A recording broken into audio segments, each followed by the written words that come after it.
A continuación, se expondrán los aspectos más importantes sobre el condicionamiento clásico y el condicionamiento operante, conocidos también como teorías de aprendizaje. ¿Qué es el condicionamiento clásico? Comencemos hablando de los principales exponentes de esta teoría de aprendizaje. Watson publicó un artículo que se convertiría en el manifiesto del conductismo temprano. Además, escribió que la psicología debía definirse como la ciencia de la conducta. Watson es conocido como el padre del conductismo. Un experimento de Watson que ejemplifica el condicionamiento clásico es el del pequeño Albert. Este consistía en presentarle al niño una rata blanca y al mismo tiempo un ruido fuerte para generar una respuesta condicionada de miedo ante la rata, y en una segunda fase del experimento se trataba de quitar el miedo condicionado.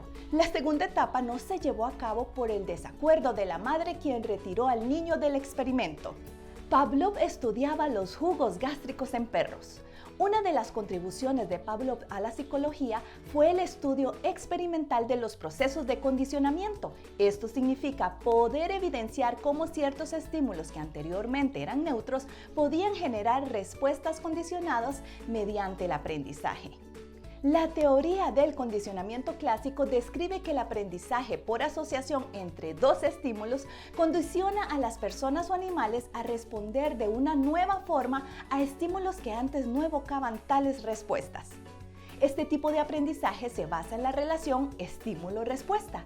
Para comprender el condicionamiento clásico es necesario tener en cuenta los siguientes elementos clave.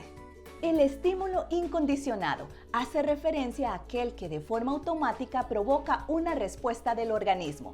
Respuesta incondicionada es aquella que ocurre en el cuerpo de manera automática ante un estímulo incondicionado. El estímulo neutro, en principio, no provoca ningún tipo de respuesta en el organismo. Cuando se asocia de forma temporal con un estímulo incondicionado, pasa a ser un estímulo condicionado, ya que adquiere el poder de provocar una respuesta al igual que el incondicionado. La respuesta condicionada es aquella que aparece al presentarse solo el estímulo condicionado. Repasemos: el estímulo incondicionado, la respuesta incondicionada, el estímulo neutro, la respuesta condicionada.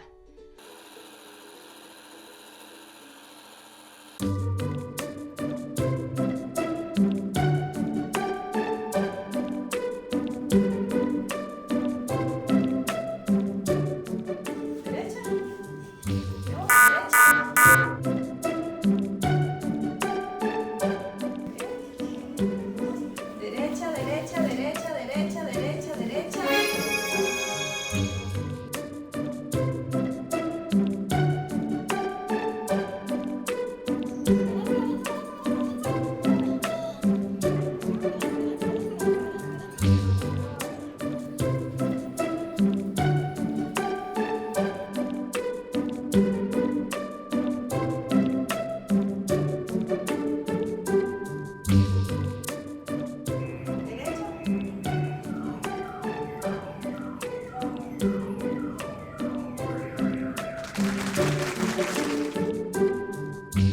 Seguimos con la exposición de la segunda teoría de aprendizaje, el condicionamiento operante. Para iniciar con esta teoría es importante conocer el origen de la misma y darle respuestas a preguntas como ¿qué es el condicionamiento operante y qué elementos lo componen? Skinner centró sus estudios en el aprendizaje y la conducta observable a través de la experimentación, tomando como punto de partida las obras de Watson, Pavlov y Thorndike. El desarrollo de diversas ideas en las cuales las conductas fueron descritas como un conjunto de respuestas fisiológicas condicionadas por el entorno. A través del control científico, continuó con sus estudios reforzando sus técnicas, probándolas en palomas y ratas, hasta establecer las bases del condicionamiento operante. Uno de los experimentos fue la caja de Skinner. Este consistía en una jaula aislada acústicamente donde un ratón activaba un mecanismo dispensador de comida presionando la palanca. Este experimento comprobó que si hay una consecuencia agradable, el comportamiento tiende a repetirse. Acá las conductas son conceptualizadas como operantes en la medida en que influyen sobre el ambiente y se fortalecen o debilitan en función de las consecuencias. ¿Cómo ocurre el condicionamiento operante? El control del estímulo es el concepto clave. Este mecanismo genera que se refuerce una conducta en presencia de un estímulo, pero no en presencia de otro. La conducta puede incrementar o disminuir según el control de estímulos. El reforzamiento, el castigo y la extinción son los mecanismos que median en el control de estímulos. El reforzamiento ocurre cuando se presenta un estímulo positivo o se retira uno negativo para incrementar la frecuencia de la conducta que se manifiesta. El reforzamiento como técnica operante puede ser positivo o negativo. El positivo ocurre cuando una conducta se incrementa ante la presentación de un estímulo que es agradable o gratificante. El negativo se refiere al aumento de la conducta al retirar ese estímulo aversivo. Este proceso de aprendizaje se lleva a cabo por medio de diversos reforzadores.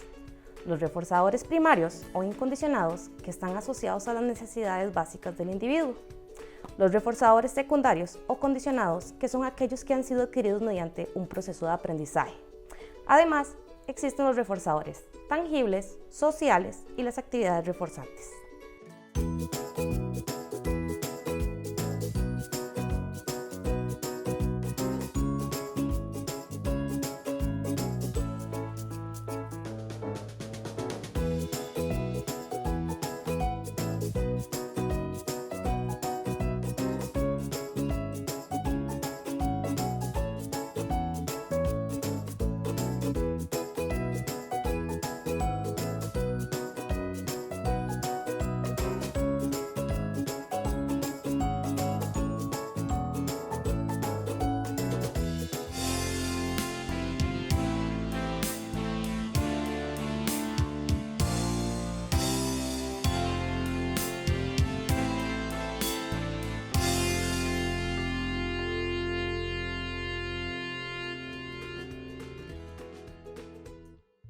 La técnica operante para la reducción de las conductas es el castigo.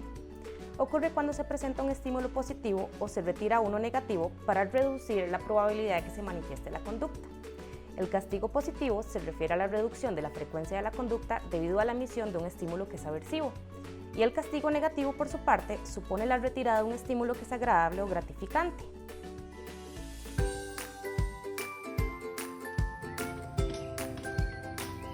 Mi amor, ¿cómo te fue en la escuela? Bien. Bien, qué dicha. Jala con ese uniforme. Ahorita. No, vamos ya. Ahorita. Isma, vea, llevamos meses en lo mismo. Siempre que viene le pido que se cambie el uniforme. Ahora vamos a cambiar.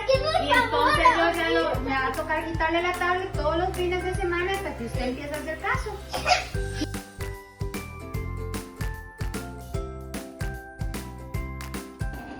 Isma, ¿cómo? Usted no se ha cambiado el uniforme. ¿Y qué le dije yo? Ya, se acabó. Ya habíamos quedado en algo y usted no hizo caso.